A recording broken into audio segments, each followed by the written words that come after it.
Assalamualaikum warahmatullahi wabarakatuh. Alhamdulillahirabbil alamin wa bihi nasta'inu ala umuri dunya waddin wa ala alihi wa sahbihi ajma'in, amma ba'du. Qala Allah ta'ala fi kitabihil karim, a'udzu billahi minasyaitonir rajim. Bismillahirrahmanirrahim. Wa nunazzilu minal qur'ani ma huwa shifaa'un wa rahmatun lil mu'minin wa la yazidu adh-dhalimina illa khasara. Al-ayat sadaqallahul azim. Yang saya hormati dan kita muliakan guru besar kita Bapak Haji Almarhum Masuki, atau yang dipanggil dengan panggilan Gus Ahmad. Yang saya hormati pimpinan Pondok Pesantren Darut Taubat Bapak Ki Haidar dan seluruh jajarannya. Tak lupa kami ucapkan terima kasih kepada Pelaksana Jaza yang sudah merelakan tempatnya untuk dijadikan tempat siar pelatihan dakwah. Dan tak lupa kepada seluruh para pengurus, khususnya pengurus PW beserta jajarannya, dan seluruh para hajingan, para kiai, para ulama, para asatidz yang hari ini mengikuti pelatihan. Kami mewakili atas nama Ketua PC Kota Bandung ucapkan terima kasih dan selamat datang, selamat bergabung dengan Jamiah Ruqyah Aswaja An-Nahdiyah. Mudah-mudahan ini adalah langkah awal, langkah baru untuk kita semua dalam mendakwahkan Al-Quran. Para bapak, ibu, dan seluruh peserta yang kami hormati, yang pertama kami ucapkan terima kasih telah mengikuti pelatihan ini, dan sampai saat ini pun kami tidak menyangka, padahal sudah menutup untuk pelatihan, tapi karena dengan berbagai hal kami memaksa, dan akhirnya sesuai dengan izin diperbolehkan. Karena kita maklumi dan kita sadari dalam kondisi ini memang kondisi yang pandemi, semua saat kerumunan itu dilarang. Makanya ini juga kami sangat berhati-hati, terus prokes atau protokol kesehatan terus dijaga jaraknya supaya kita minimal dengan ikhtiar ada kerumunan, tapi tetap kita menjaga dengan menjaga jarak dan lain sebagainya. Mudah-mudahan kita semua dihindari dan dijauhkan dari virus ini. Amin ya rabbal alamin. Yang kedua, dalam pelatihan Ruqyah Aswaja ini adalah pelatihan yang ketiga kalinya di Bandung. Yang satu, yang kedua itu di PWNU, dan yang ketiga hari ini di Pesantren Darut Taubat.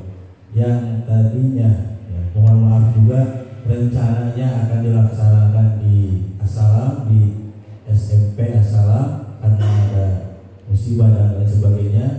Mohon maaf juga, bukan tidak mau di sana, tapi karena ada hal yang tidak bisa dihindarkan, makanya kami atas bantuan dukungan dari pimpinan Darut Taubat, beliau siap untuk menjadikan tempatnya menjadi tempat pelatihan. Dan yang ketiga sesuai dengan pesan Gus Ahmad dalam mengikuti, khususnya kepada calon para praktisi, jangan ada hal-hal yang memang dilupakan. Ada 3 poin besar yang tadi malam sudah disampaikan oleh Gus Ahmad. Ketika kita menjadi praktisi ruqyah adalah niatkan yang pertama, yaitu untuk taat kepada Allah. Itu yang pertama yang disampaikan adalah yang pertama kita niatkan mengikuti pelatihan ruqyah ini adalah taat kepada Allah. Nanti penjelasan lebih banyaknya oleh beliau nanti. Yang kedua, ini hanya mengingatkan kembali dengan kita menjadi praktisi, jangan ada, kata Gus Ahmad, ketika kita menjadi praktisi atau meruqyah, jangan ada niat untuk sembuh, tapi niatkan untuk mengagungkan Al-Quran. Kenapa? Mungkin sedikit saja, sesuai dengan seluruh pengalaman para praktisi, ketika niatnya berbeda.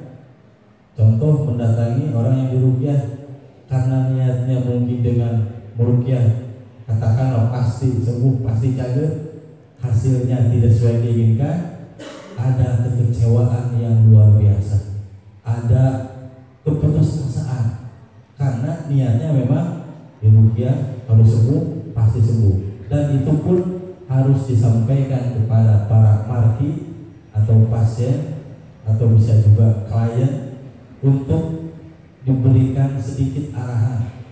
Karena apa? Karena tidak sedikit orang yang sudah diruqyah itu menyatakan bahwa kalau sudah diruqyah pasti sembuh, pasti berubah, pasti hal-hal terjadi.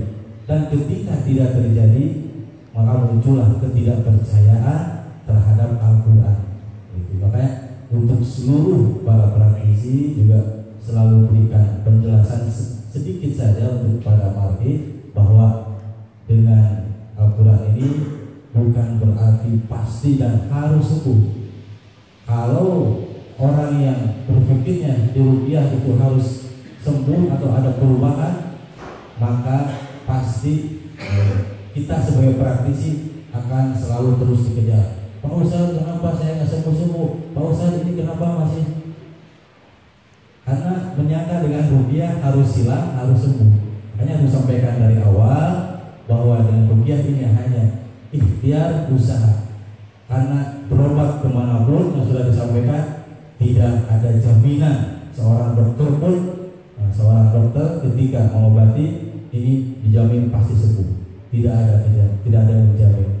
Oleh karenanya untuk ruqyah dakwah dengan Al-Quran ini, ya, untuk para praktisi yang baru, mohon diluruskan niatnya supaya tidak ada kekecewaan yang mendalam, tidak ada keputusasaan, dan tidak semangat dalam meruqyah. Ketika meruqyah, yang diruqyah tidak reaksi, maka kalau niatnya salah, otomatis akan malas meruqyah lagi atau menyangka bahwa dengan Al-Quran ini tidak ada efek sampingnya. Itu mungkin akan dilanjutkan, dijelaskan lebih lanjut oleh mujiz kita Gus Ahmad. Ini hanya sedikit saja penjelasan sambil menunggu guru kita sedang duduk menuju di sini.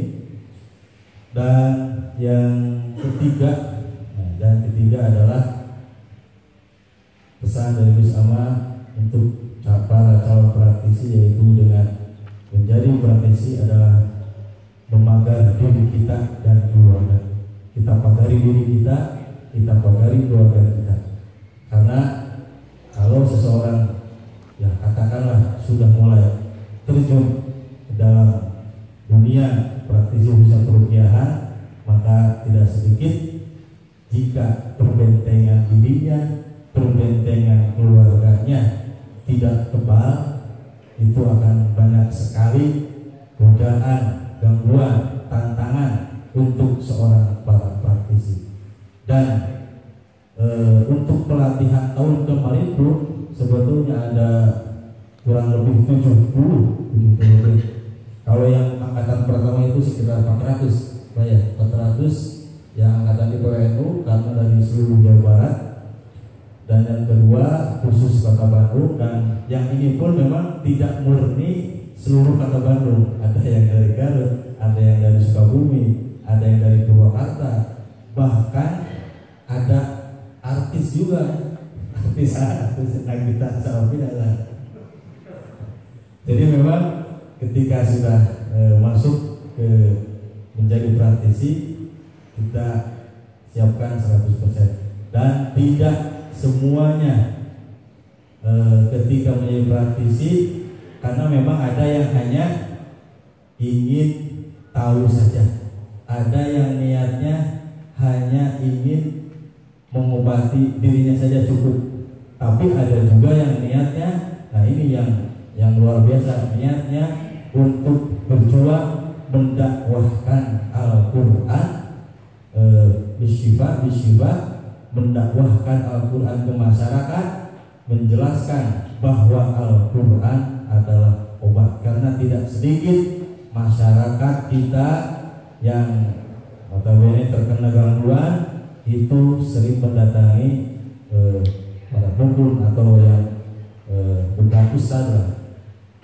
Untuk meminimalisir hal seperti itu, mudah-mudahan hari ini yang mengikuti semua pelatihan bisa minimal aktif atau mungkin untuk bisa dengan keluarganya. Jadi manfaat rupiah ini kalau hanya tidak dipraktekkan, ya tidak akan jauh beda seperti kemarin.